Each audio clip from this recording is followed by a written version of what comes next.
Welcome to our tutorial on using the Move tool. I'm going to right-click and insert sketch. Now let's create a simple rectangle.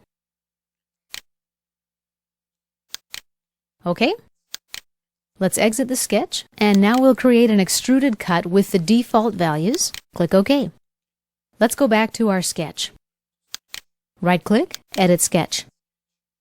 Here we have a tool called Move Entities. The same tool is also available from the Tools menu under Sketch Tools.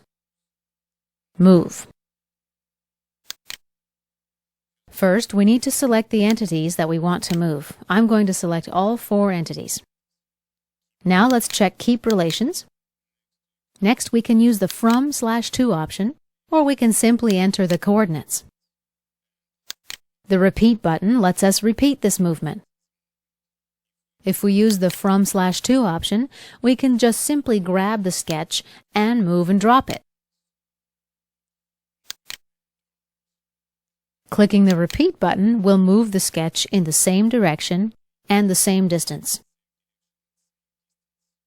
In order to use the Repeat option, you need to pin the manager down.